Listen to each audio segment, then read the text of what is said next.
నమస్తే, welcome to BCN news. నా పేరు మానస. ముందుగా ముఖ్యాంశాలు.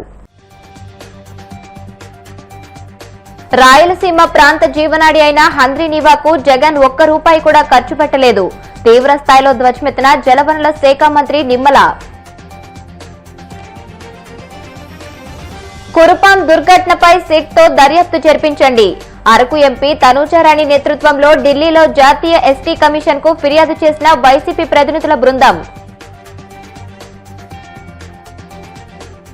తురకపాలెంలో జరుగుతున్న మరణాలు, పెద్ద ఎత్తున అస్వస్థతకు గురవుతున్న ప్రజల గురించి కూటమి ప్రభుత్వం పట్టించుకోవడం లేదు. మండిపడ్డ నేతల విమర్శలు.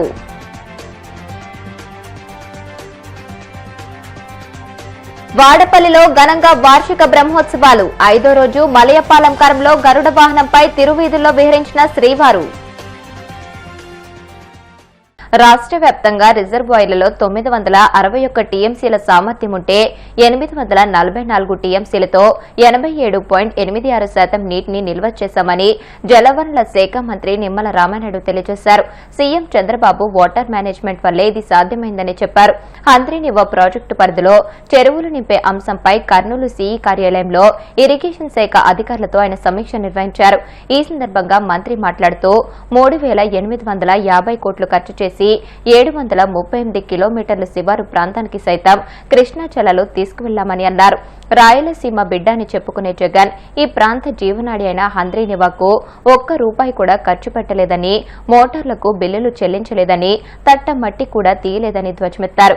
5 ఏళ్లలో జగన్ చేయలేని పనిని మొదటి ఏడాదిలోనే కూటమి ప్రభుత్వం పూర్తి చేసి చూపించామని అన్నారు.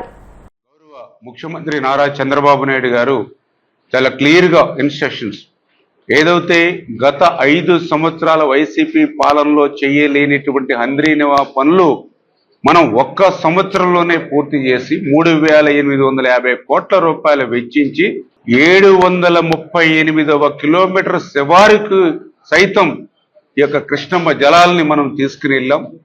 ఈ హంద్రీనివా కెనాల్స్ లోకి వాటర్ తీసుకెళ్లడమే కాదు, ఆ యొక్క హంద్రీనివా కాలువల్లోకి వచ్చినటువంటి నీరు ఈ యొక్క 38 నియోజకవర్గాలు ఏదైతే హంద్రీనివా వెంబడి ఏవైతే ఉన్నాయో, ఏదైతే యొక్క కర్నూలు, అనంతపురం, చిత్తూరు ఉమ్మడి జిల్లాలు ఏవైతే ఉన్నాయో, ప్రతి చెరువుకి కూడా నీరు నింపేటువంటి విధంగా ఒక ప్రణాళికాబద్ధంగా వెళ్ళాలి అని ఏదైతే చంద్రబాబు నాయుడు గారు ఇచ్చిన ఆదేశాలను అమలు చేసేటువంటి లక్ష్యంలో భాగంగానే మరి ఈరోజు చూస్తే మరి హంద్రీనివా వెంబడి 517 చెరువులుంటే అందులో ఇప్పటికి చూస్తే 174 చెరువులు పూర్తిగా నింపడం జరిగింది. మరొక 125 చెరువులు పాక్షికంగా నిండుతూ ఉన్నాయి. అంటే దగ్గర దగ్గర 299 చెరువుల్ని ఈవేళ నీరు అందించడం జరిగిన పరిస్థితి. ఇంకా మిగిలినటువంటి 218 బ్యాలెన్స్ ఏవైతే చెరువులు ఉన్నాయో వాటిని కూడా ప్రయారిటీ ప్రకారం 1 by 1 క్లియర్ చేసుకునేటువంటి విధంగా హంద్రీనివాకు సంబంధించినటువంటి సిఈలు, ఎస్సీలు, ఈఈల వరకు కూడా ఇన్స్ట్రక్షన్స్ ఇవ్వడం జరిగింది. అదేవిధంగా ఆఖరి చెరువు వరకు కూడా ప్రతి నియోజకవర్గంలోనూ కూడా చెరువులు నింపేటువంటి కార్యక్రమానికి మరి ఏదైతే ఇక ఇరిగేషన్ శాఖతో పాటుగా రెవెన్యూ, ఏదైతే తహసీల్దారులు, విఆర్ఓస్ వాళ్ళు కూడా పర్యవేక్షణ చేసేటువంటి విధంగా పూర్తి స్థాయిలో ప్రతి నియోజకవర్గానికి చెరువు నింపేటువంటి కార్యక్రమంలో కలెక్టర్స్ కూడా భాగస్వాములు కావాలనే ఉద్దేశంతో కలెక్టర్స్ కూడా మేము కూడా విజ్ఞప్తి చేయడం జరిగింది. ఖచ్చితంగా ఈ యొక్క హంద్రీనివా ఏదైతే ఈ యొక్క నీరు రేపు ఫిబ్రవరి నెల వరకు కూడా ఆఖరి మైలు వరకు తీసుకొస్తాం. కాబట్టి ఇప్పటి వరకు నిండినటువంటి చెరువులతో పాటుగా మిగిలిన బ్యాలెన్స్ చెరువులు ఏవైతే ఉన్నాయో అవి కూడా ఈ నెల 2 నెలల్లో ఫిబ్రవరి లోపల పూర్తి స్థాయిలో నింపేటువంటి విధంగా ప్రణాళిక తయారు చేసుకుని దానికి అనుగుణంగా అధికారులకు ముందుకెళ్లేటువంటి విధంగా ఇవాళ డైరెక్షన్స్ ఇవ్వడం జరిగిందని చెప్పి తెలియజేసుకుంటూ, ఎందుకంటే ఈరోజు హంద్రీనివా ఆఖరి మైలు వరకు నీరు తీసుకురావడమే కాదు, నియోజకవర్గంలో ఉన్నటువంటి చెరువులకు కూడా ఇవాళ నీరు నింపుతుంది. పార్వతీపురం మన్యం జిల్లా కురుపాం గిరిజన గురుకుల పాఠశాలలో జాండీస్ వల్ల 170 మంది విద్యార్థుల అస్వస్థత, 2 బాలికల మృతిపై అరకు ఎంపీ తనూజారాణి నేతృత్వంలో వైసీపీ ప్రతినిధుల బృందం ఢిల్లీలో జాతీయ ఎస్టీ కమిషన్ కు ఫిర్యాదు చేసింది. కేవలం రాష్ట్ర ప్రభుత్వం నిర్లక్ష్యం వల్లే ఒకే స్కూల్లో 2 విద్యార్థులు మృతి చెందడంతో పాటు 170 మందికి పైగా జాండీస్ బారిన పడ్డారని వైసీపీ ప్రతినిధుల బృందం జాతీయ ఎస్టీ కమిషన్ చైర్మన్ కు వివరించింది. గిరిజన ప్రాంతాల్లో విద్యార్థులకు కనీసం రక్షిత మంచినీరు అందించలేకపోవడం వల్లే నీరు ఆహారం కలుషితమై వ్యాధి వ్యాప్తి చెందిందని వారు తెలియజేశారు. ఈ ఘటనపై కమిషన్ ఆధ్వర్యంలో సిట్ ఏర్పాటు చేసి విచారణ జరిపించాలని కోరారు. కానీ లేకపోతే ఇట్లా జరిగిన తర్వాత ఒక రివ్యూ మీటింగ్ పెట్టుకోవడం కానీ ఇట్లాంటివి ఏమీ చేయకుండా అది కేవలం వాళ్ళ పర్సనల్ హైజీన్ వల్లనే లేకపోవడం వల్లనే ఇదంతా అయ్యింది అని చెప్పేసి బయట కవరింగ్ ఇవ్వడం అనేది నిజంగా బాధాకరం. కాబట్టి అట్లీస్ట్ మీకు వ్యక్తిగతంగా మా గిరిజనులకి ఎలాంటి సర్వీస్ ఇవ్వాలని అనిపించకపోయినా మీరున్న పదవులకి రెస్పెక్ట్ ఇచ్చి కనీసం మా గిరిజనులకి న్యాయం చేసే విధంగా మీరు ప్రవర్తించండి. From the YSR Congress party we're demanding our state government to give compensation to the affected family. వాళ్ళ నిర్లక్ష్యం వల్ల ఆంధ్రప్రదేశ్ రాష్ట్రం ప్రభుత్వం నిర్లక్ష్యం వల్ల ఈరోజు ఒక ఇన్స్టిట్యూట్ లోనే 170 మంది పిల్లలు హెపటైటిస్ ఏ బారిన పడడం, ఇంకొక ఇన్స్టిట్యూట్ ఏకలవ్య మోడల్ రెసిడెన్షియల్ స్కూల్లో ఇంకొక 40 మంది ఎఫెక్ట్ అవడం, ఆంధ్రప్రదేశ్ రాష్ట్ర ప్రభుత్వ నిర్లక్ష్యం వల్ల 2 పిల్లలు చనిపోవడం అనేది హిస్టరీలోనే ఎప్పుడు కూడా జరగనటువంటి పరిస్థితి.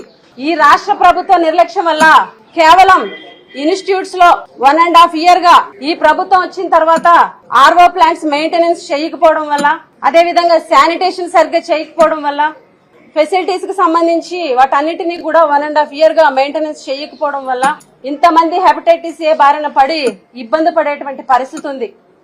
క్లియర్ గా డాక్టర్స్ ఎక్స్పర్ట్స్ అందరూ కూడా చెప్పేది ఏంటి అనంటే హెపటైటిస్ ఏ అనేది వాటర్ కంటామినేషన్ వల్లే వస్తుంది అని చెప్పడం జరిగింది. ఈ రోజు క్లియర్ కట్ గా ఆ ఇన్స్టిట్యూట్ లో ఉన్నటువంటి పరిస్థితులన్నింటినీ కూడా గమనిస్తే ఇన్స్టిట్యూట్ చుట్టూ ఉన్నటువంటి పరిసర ప్రాంతం అంతా కూడా సరైన శానిటేషన్ లేదు. 2 నెలలుగా అక్కడ ఆర్ఓ ప్లాంట్ పనిచేయడం లేదు. అంటే పిల్లలందరూ కూడా మినరల్ వాటర్ తాగడం లేదు, డైరెక్ట్ గా బోర్ వాటర్ తాగుతున్నారు. క్లియర్ కట్ గా వాటర్ కంటామినేషన్ వల్లే ఈ హెపటైటిస్ ఏ అనేది వచ్చింది. ఇన్స్టిట్యూట్ లో ఉన్నటువంటి సిబ్బంది నిర్లక్ష్యం వల్ల ఇన్ టైంలో పిల్లల్ని హాస్పిటల్లో జాయిన్ చేయకపోవడం వల్ల, వాళ్ళకి సరైన వైద్యం అందించకపోవడం వల్ల 2 విద్యార్థులు చనిపోయారు. 2 విద్యార్థులు కేవలం ప్రభుత్వ నిర్లక్ష్యం వల్ల. ఒకళ్ళు వైద్యం హాస్పిటల్లో ఉండి కూడా సరైన వైద్యులు అందించక ఒక పాప చనిపోతే, ఇన్స్టిట్యూట్ లోనే ఎఫెక్ట్ అయితే ఇన్స్టిట్యూట్ నుంచి హాస్పిటల్ తీసుకెళ్లి వైద్యం అందించకుండా ఉండడం వల్ల ఒక పాప చనిపోయింది. 2 పిల్లల్ని కూడా ఇంటికి పంపించేసి చేతులు దులుపుకున్నటువంటి ఒక అసమర్థ ప్రభుత్వం ఈ రోజు ఆంధ్రప్రదేశ్ లో ఉంది అని చెప్పేసి ఈ సందర్భంగా తెలియజేస్తున్నాం. ఇంత ఇన్సిడెంట్ రాష్ట్రంలో జరిగి ఇంత బర్నింగ్ ఇష్యూగా ఈరోజు రాష్ట్రంలో ఉంటే సంబంధిత శాఖ మంత్రి గాని ప్రభుత్వ పెద్దలు గాని మొదటి నుంచి కూడా పిల్లలకి అండగా ఉండాలని గాని మెరుగైనటువంటి సేవలు వాళ్ళకి అందించాలన్న ఇంటెన్షన్ లేకుండా ఈ అంశాన్ని కప్పిపుచ్చి మసిపూసి మారేడుకాయ చేయాలన్న దిశగానే రాష్ట్రంలో ఉన్నటువంటి సంబంధిత మంత్రి గాని మిగిలిన ప్రజాప్రతినిధుల వ్యవహారం ఉండడం అనేది దురదృష్టకరం. ఈ రోజు ప్రభుత్వ నిర్లక్ష్యం వల్ల మా గిరిజన పిల్లలు 2 చనిపోతే, క్లియర్ కట్ గా ప్రభుత్వ నిర్లక్ష్యం వల్ల 2 విద్యార్థులు చనిపోతే ప్రతిపక్ష పార్టీ 5 లక్షలు ఇచ్చింది కానీ మీ ప్రభుత్వం 5 లక్షలు ఎక్స్గ్రేషియా ఇస్తామని కూడా ప్రకటించలేదు అనంటే మీ ప్రభుత్వం అసమర్థ ప్రభుత్వం. శాపం గిరిజనుల పాలిట శాపం మీ ప్రభుత్వం.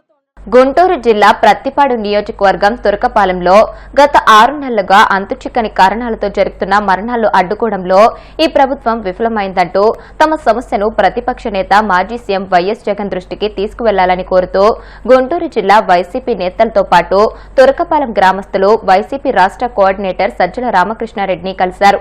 మరణించిన కుటుంబాలకు 5 లక్షల పరిహారం చెల్లించడంతోనే ప్రభుత్వం చేతులు దులుపుకునేందుకు ప్రయత్నిస్తుందని ఈ సందర్భంగా వారు కూటమి ప్రభుత్వంపై మండిపడ్డారు. వైసీపీ ప్రతినిధి బృందం తమ గ్రామాన్ని సందర్శించిన తర్వాత మాత్రమే ప్రభుత్వం స్పందించిందని, అయినా నేటికి మరణాలు జరుగుతూనే ఉన్నాయని, ఈ ప్రభుత్వం తమ ప్రాణాలను కాపాడడంలో చిత్తశుద్దితో వ్యవహరించడం లేదని వారు ఆవేదన వ్యక్తం చేశారు.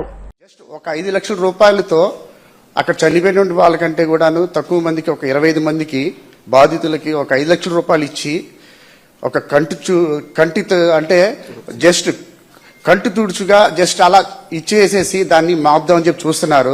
ఇది ఎంతవరకు సబదు కాదు. అంటే కూటమి ప్రభుత్వం నాయకులు ఒకటే అడుగుతున్నాము, ఒక మనిషి విలువ ఒక 5 లక్షల రూపాయలు మాత్రమేనా? లేదా అసలు అక్కడ వాళ్ళందరూ కూడా తురకపాలెంలో ఎంతో మంది ప్రజలు వాళ్ళందరూ కూడా భయభ్రాంతులకు గురవుతున్నారు. ఈ భయభ్రాంతులకు గురయ్యే ప్రక్రియలో ఏమంటున్నారంటే అసలు ఇక్కడ ఏం జరుగుతుంది, మా పరిస్థితి ఏంటి, అది మేము వాటర్ కంటామినేషన్ వల్ల చనిపోతున్నామా, దేనివల్ల చనిపోతున్నాము, మాకు ఇక్కడ ఎవరు కూడా వస్తున్నారు చూస్తున్నారు వెళ్తున్నారు తప్ప ఎంతో మంది బయట నుంచి మిగతా టెస్టులు చేయడానికి చెప్పి కొన్ని మెయిన్ ఆర్గనైజేషన్స్ అన్ని కూడా వస్తున్నాయి, తీసుకెళ్తున్నారు, సాయిల్ టెస్ట్ ఆర్ వాటర్ టెస్టులు అన్ని తీసుకెళ్తున్నారు. ఇంతవరకు ప్రాపర్గా ఎక్కడ కూడా మాకు రిపోర్ట్ ఇచ్చింది లేదు. ఆ రిపోర్ట్ కూడా ఇంకా ఇవ్వకపోగా ఆ రిపోర్ట్ ఇచ్చిన దాన్ని బట్టి బేస్ చేసుకోకుండా స్టిల్ ఇప్పటికి కూడాను ప్రభుత్వం నుంచి, కూటమి ప్రభుత్వం నుంచి ఇప్పటి వరకు ఒక ప్రాపర్ రిపోర్ట్ రాలా. అసలు ఎందువల్ల చనిపోతున్నారు, దేనివల్ల చనిపోతున్నారు అన్నది ఇంత రిపోర్ట్ రాలా. ఎంతో మంది వస్తున్నారు వెళ్తున్నారు, షో ఆఫ్ చేసుకుంటున్నారు వెళ్తున్నారు తప్ప. ఈ నిన్న కూడాను ఒక ఢిల్లీ నుంచి ఒక ఆర్గనైజేషన్ వచ్చింది. మీరు మొన్న డబ్బులు పంచారు, డబ్బులు పంచిన తర్వాత కూడా ఈరోజు ఢిల్లీ నుంచి ఆర్గనైజేషన్ వచ్చింది అంటే దాని అర్థం ఏంటంటే స్టిల్ మీరు ఇంకా కూడాను దాని తాలూకా ఏదైతే నష్టం ఏం జరుగుతుందో అక్కడ కాజ్ ఏంటన్నది ఇంతవరకు కూడా మీరు ఫైండ్ అవుట్ చేయలేకపోయారు. ఈ చంద్రబాబు నాయుడు గారు చెప్తా ఉంటారు కదా, మనందరూ తెలిసిన విషయమే, సెల్ ఫోన్ కనిపెట్టేశానటువంటి చంద్రబాబు నాయుడు గారు మరి ఈ రోజు ఇప్పటి వరకు దగ్గర 2-3 నెలలుగా జరుగుతున్నటువంటి ఈ యొక్క ఎక్కడైతే బాధితులు ఎవరు చనిపోతున్నారో గుంటూరు జిల్లా పత్తిపాడు నియోజకవర్గం తురకపాలెం గ్రామంలో గత 6 నెలల నుంచి సుమారు 45 మంది చనిపోవడం జరిగింది. దీనికి కారణాలు ఏమిటి, ఎందువలన చనిపోతున్నారు అనేది ఇప్పటికీ కూడా ఈ ప్రభుత్వం ఒక క్లారిటీగా ఇది కారణమని చెప్పలేకపోతున్నందుకు ఈ ప్రభుత్వం పూర్తిగా విఫలమైందనేది వాస్తవం. వైఎస్ఆర్ కాంగ్రెస్ పార్టీ మా టీం అంతా కూడా దాదాపు 2 నెలల క్రితం ఆ గ్రామానికి వెళ్లి ఈ మరణాల గురించి వెలుగులోకి తీసుకురావడం జరిగింది. ఆ రోజు మేము కొన్ని విషయాల్ని మీడియా సమావేశం ద్వారా ఈ ప్రభుత్వానికి తెలియజేయడం జరిగింది. కానీ వాటి మీద ఇంతవరకు ప్రాథమికంగా కూడా ఎటువంటి రిపోర్టు, ఎందుకు ఈ మరణాలు సంభవిస్తున్నాయని ఇప్పటికి కూడా ప్రభుత్వానికి క్లారిటీగా ఖచ్చితమైన కారణం అనేది ఇంతవరకు చెప్పలేకపోయింది. అందుకని ఈ ప్రభుత్వం విఫలమైందని చెప్తా ఉన్నాం. 24 సంవత్సరాల మహిళ మళ్లీ తిరిగి తురకపాలెం గ్రామంలో చనిపోవడం జరిగింది. 24 సంవత్సరాల మహిళ, చాలా బాధాకరమైన విషయం. ఈ మరణం ఎందుకు సంభవించింది అనేది ఇప్పటికి కూడా ప్రభుత్వం చెప్పలేకపోతా ఉంది. డిఎంఎండ్హెచ్ఓ గారు ఒక కారణం చెప్పారు, దాన్ని ఖండించి హెల్త్ కమిషనర్ గారు మరొక కారణం అని చెప్పారు. వాళ్ళిద్దరి మధ్య ఈరోజు అభిప్రాయ భేదాలు లేకపోతే కారణాలు ఏమిటనేది స్పష్టం లేకపోవడం ఆ గ్రామంలో ఇంకా కూడా అనిశ్చితి కొలుగు. ఇది పెద్ద మనసు, ఎంత పెద్ద మనసు అంటే క్వారీ గుంటలో నీళ్లు ఇస్తున్నారు అని చెప్పి తురకపాలెంలో ఉన్నటువంటి కాలనీకి సంబంధించిన ప్రజలు కలెక్టర్ దగ్గర మొత్తుకున్నా, ట్యాంకు పైకి ఎక్కి నిరసనలు తెలియజేసినా, ఇన్ని చేసినప్పటికీ ప్రభుత్వ యంత్రాంగం ఏమాత్రం స్పందించకుండా, చర్యలు తీసుకోకుండా నిర్దాక్షిణ్యంగా ఆ కాలనీకి ఆ క్వారీలో ఉన్న వాటరే ఇచ్చారు.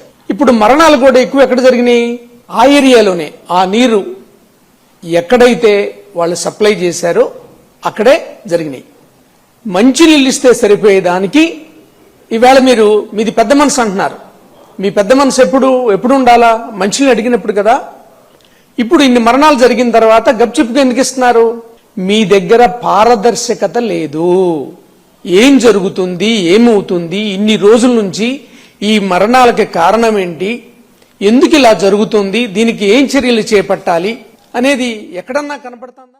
డాక్టర్ బిఆర్ అంబేద్కర్ కోనసీమ జిల్లా ఆత్రేయపురం మండలం వాడపల్లిలో శ్రీదేవి భూదేవి సమేత వెంకటేశ్వర స్వామి 13వ వార్షిక బ్రహ్మోత్సవాలు వైభవంగా కొనసాగుతున్నాయి. 5వ రోజు ఆలయంలోని వసంత మండపంలో ఉత్సవమూర్తులకు విశ్వక్సేన పూజ, పుణ్యహవచనం, సప్త కలశారాధన, మహాస్నప్నం, వసంతోత్సవాలను వేద పండితులు, అర్చకులు శాస్త్రోక్తంగా నిర్వహించారు. కొత్తపేట ఎమ్మెల్యే బండారు సత్యానందరావు, కమలారాణి దంపతులు ప్రత్యేక పూజలు చేస్తారు. స్వామివారి పాదాల చెంత 108 బంగారు పుష్పాలతో అష్టదళ పాద పద్మారాధనను కనుల పండుగగా నిర్వహించారు.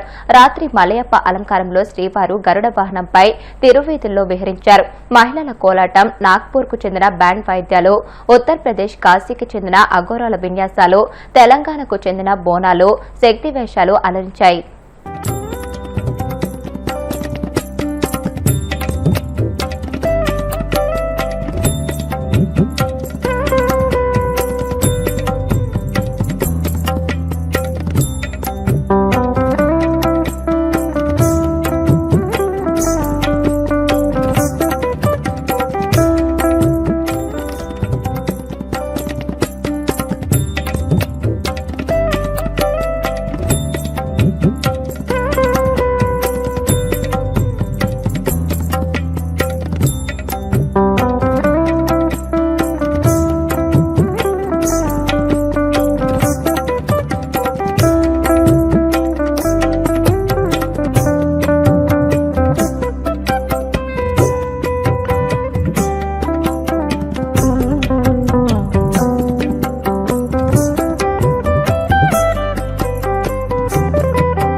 ఇప్పుడు కాసేపు ప్రకటనలు.